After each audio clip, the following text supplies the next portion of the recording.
کافی سیٹیں 297 صوبائی اسمبلی کی سیٹیں وہاں پر مختص کی گئی ہیں۔ اگر سندھ کی بات کر لی جائے تو جو آبادی سندھ کی ریکارڈ کی گئی ہے وہ 5 کروڑ سے زائد ریکارڈ کی گئی ہے، اور جو قومی اسمبلی کی سیٹیں ہیں وہاں پر مختص کی گئی ہیں نئی مردم شماری کے تحت وہ 61 ہیں، اور جو صوبائی اسمبلی کی سیٹیں ہیں سندھ میں وہ 130 ہیں۔ اور اگر اب ہم کے پی کے کی بات کریں تو وہاں پر جو آبادی نئی مردم شماری کے تحت ریکارڈ کی گئی ہے وہ 4 کروڑ سے زائد ریکارڈ کی گئی ہے، اور قومی اسمبلی کی وہاں پر جو سیٹیں ہیں وہ 41 ہیں، اور جو صوبائی اسمبلی کی سیٹیں ہیں کے پی کے میں وہ 115 ہیں۔ بلوچستان کی بات کریں تو نئی مردم شماری کے تحت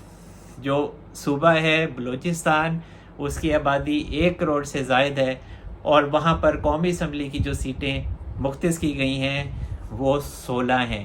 اور جو صوبائی اسمبلی کی سیٹیں ہیں بلوچستان میں وہ 51 ہیں۔ تو اب جو ابتدائی حلقہ بندیوں کی اشاعت ہوئی ہے اس میں الیکشن کمیشن کے مطابق انہوں نے یہ تمام جو لسٹیں ہیں وہ اپنی ویب سائٹ پر اپلوڈ کی ہیں، اور نومبر میں جا کے ان کو وہ اتار دیں گے، اور اس کے بعد پھر جو حتمی فہرستیں ہیں، حتمی حلقہ بندیاں ہیں وہ پھر اپلوڈ کر دی جائیں گی۔ تو اب کہا یہ جا رہا ہے، جیسا کہ میں ماضی میں یہ کہتا آیا ہوں کہ الیکشن جو ہے وہ فروری میں ہو سکتا ہے، پھر بہت سے لوگوں نے یہ بات کی کہ الیکشن جو ہے وہ نومبر میں ہوگا، اور ہم نے اپنی بات پہ ہم قائم رہے، اور میں نے ہمیشہ یہی بات کی کہ الیکشن جو ہے نا وہ فروری میں ہوں گے۔ بعد میں سیاستدانوں نے نومبر سے ہوتے ہوتے وہ جنوری تک تو آ گئے، اب بہت سے لوگ یہ کہہ رہے ہیں کہ سردی بہت ہوگی جنوری میں تو یہ الیکشن جو ہیں یہ لیٹ ہو سکتے ہیں اور الیکشن فروری میں جا سکتے ہیں۔ بہرحال بہت سے لوگوں کی یہ بھی رائے ہے کہ جو اسٹیبلشمنٹ ہے وہ یہ نہیں چاہتی کہ جلدی الیکشن ہو، تو یہ بالکل غلط سوچ ہے۔ اسٹیبلشمنٹ چاہتی ہے کہ الیکشن جلدی ہوں، اور وجہ یہ ہے کہ سرمایہ کار جو ہیں وہ نئی منتخب حکومت کی وجہ سے، چونکہ ابھی کوئی سیاسی حکومت قائم نہیں ہوئی ہے، کوئی الیکٹڈ گورنمنٹ نہیں آئی ہے، تو اسی وجہ سے جو باہر کا سرمایہ کار ہے وہ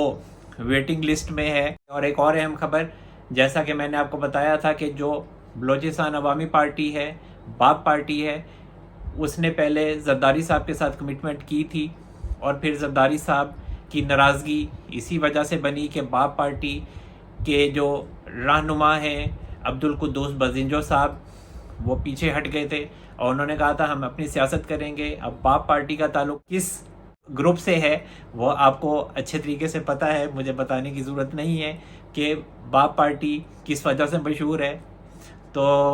باب پارٹی کا میں نے آپ کو بتایا تھا کہ وہ مسلم لیگ نون کے ساتھ جائے گی۔ اب خبر یہ آ رہی ہے کہ جو باب پارٹی ہے وہ مسلم لیگ نون میں ضم ہونے جا رہی ہے۔ اب دیکھتے ہیں کہ ضم ہوتی ہے یا مل کے الیکشن لڑتے ہیں، مطلب سیٹ ایڈجسٹمنٹ کرتے ہیں۔ تو بلوچستان میں اس کا مطلب یہ ہے، ضم ہونے کا مطلب یا ساتھ نون لیگ کے کھڑے ہونے کا مطلب کہ بلوچستان میں نون لیگ کی بھی حکومت ہوگی، مطلب اس کو شیئر ملے گا، مل جل کے حکومت کریں گے۔ مولانا فضل الرحمان صاحب کا بھی بڑا عمل دخل ہوگا بلوچستان میں، اور حالات بدلتے ہوئے دیر نہیں لگتی۔ یہی باب پارٹی تھی جس نے مسلم لیگ نون کی بلوچستان میں حکومت گرائی تھی، اور وہاں سے جو زوال شروع ہوا تھا نون لیگ کا، اور جو انہیں مار پڑنی شروع ہوئی تھی 2017 میں، تو اب وہی پارٹی جو ہے وہ اب نون لیگ کی گود میں آگے بیٹھ چکی ہے، اور نون لیگ نے اس کو بڑے اچھے طریقے سے پیار محبت سے اپنی گود میں بٹھایا ہے اور اسے ایکسیپٹ کیا ہے۔ اور اس کے علاوہ جو ایک اور اہم خبر ہے وہ ہے عمران خان صاحب کے حوالے سے، اور عمران خان صاحب اڈیالہ جیل شفٹ ہو چکے ہیں، اور ان کی جو لیگل ٹیم ہے انہوں نے کل عمران خان صاحب سے ملنے کی کوشش کی، اور انہوں نے جو لیگل ٹیم ہے ان کے جو ترجمان ہیں علی بٹر صاحب، ان کا یہ کہنا ہے کہ انہوں نے جو اڈیالہ جیل کے سپرنٹینڈنٹ ہیں ان سے بار بار رابطہ کیا، لیکن انہیں عمران خان صاحب سے ملنے کی اجازت نہیں ملی۔ اور چلیں ٹھیک ہے، عمران خان صاحب سے ملاقات آج ہو جائے گی ان کے مطابق۔ دیکھیں عمران خان صاحب کے جو وکلا ہیں یا جو دیگر رہنما ہیں وہ سیاست کرتے ہیں، اور سیاست جو ہے وہ ان کے خون میں شامل ہے۔ کوئی بھی سیاسی جماعت ہو تو انہوں نے سیاست کرنی ہوتی ہے۔ وجہ یہ ہے کہ جیل سپرنٹینڈنٹ جو اڈیالہ جیل ہے انہوں نے اس وجہ سے عمران خان صاحب کی لیگل ٹیم کو ملاقات کی اجازت نہیں دی، کیونکہ جو ملاقات کا دن تھا وہ جمعرات کا تھا، تو آج ان کی ملاقات ہوگی۔ اور ماضی میں بھی جو سابق وزرائے اعظم رہے ہیں، خیر جو نواز شریف رہے ہیں، تو ان سے بھی ملاقات کا جو دن ہوتا تھا وہ جمعرات کا ہی ہوتا تھا اڈیالہ جیل میں۔ جب وہ یہاں رہے ہیں، مریم نواز صاحبہ رہی ہیں، تو ملاقاتیں جو ہوتی تھیں وہ جمعرات کے دن ہی ہوتی تھیں۔ بشرا بی بی سے جو عمران خان صاحب کی ملاقات ہے وہ دن منگل کا ہے۔ تو اگر یہ وکلا اس طرح کی بات کرتے ہیں تو پھر زیادتی کرتے ہیں، غلط بات کرتے ہیں۔ لیکن ایک اور اہم خبر ہے عمران خان صاحب کے حوالے سے، اور میں نے ابھی عمران خان صاحب اڈیالہ جیل شفٹ نہیں ہوئے تھے، میں نے تب بھی یہ آپ کو بات بتا دی تھی کہ عمران خان صاحب جو پنڈی لائے جا رہے ہیں تو وہ کسی خاص مقصد کے لیے لائے جا رہے ہیں، اور شاہی مہمان وہ بننے جا رہے ہیں۔ میں نے ایک جو تھم نیل تھا اس پہ بھی لکھا تھا عمران خان بنے شاہی مہمان۔ تو اب عمران خان صاحب کے جو وکلا ہیں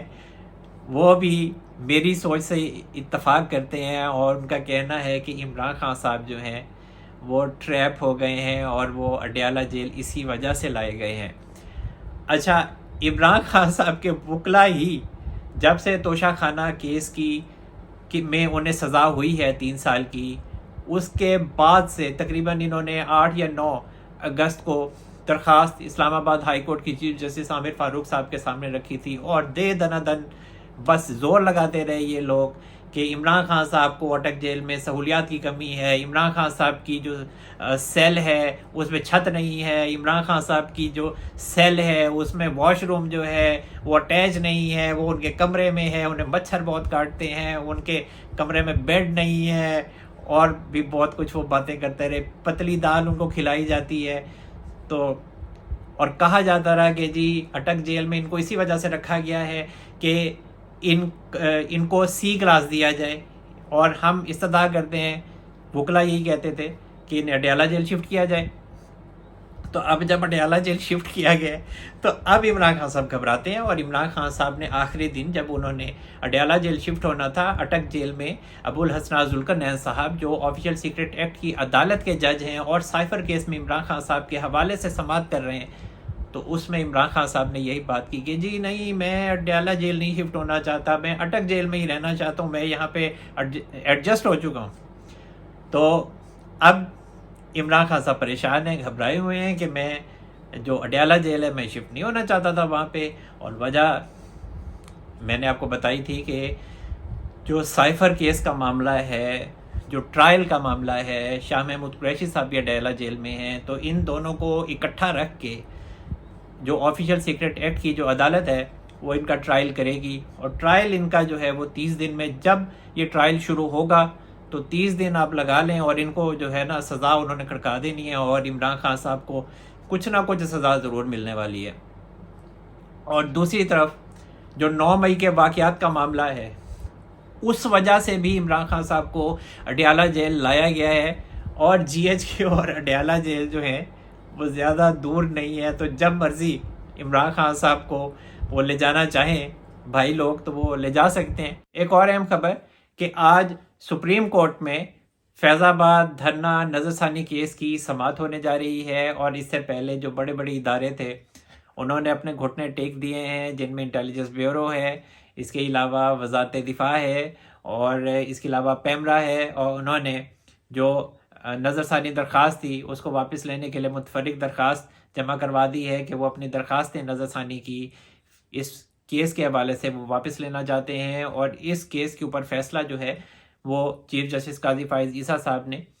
6 فروری 2019 کو سنایا تھا، اور پھر ادارے جو ہیں وہ نظر ثانی درخواستیں لے کر آ گئے تھے۔ اب بہت سے لوگ یہ کہتے ہیں جو پی ٹی آئی سے تعلق رکھتے ہیں کہ ملٹری اسٹیبلشمنٹ اور چیف جسٹس قاضی فائز عیسیٰ صاحب کے درمیان کوئی اٹ کھڑکا ہو سکتا ہے، تو کوئی اٹ کھڑکا میرا خیال ہے نہیں ہونے جا رہا، معاملات بڑے سموتھلی چلیں گے۔ تو جن لوگوں کی یہ خواہش ہے کہ یہ دو بڑے ادارے آمنے سامنے آنے والے ہیں تو انہیں مایوسی ہوگی۔ تو جناب اب تک کے لیے اتنا ہی۔ اللہ تعالی ہم سب پر اپنا رحم و کرم فرمائے۔ منصور احمد قریشی کو اجازت دیجیے، اپنا بہت سارا خیال رکھے گا۔ اللہ حافظ۔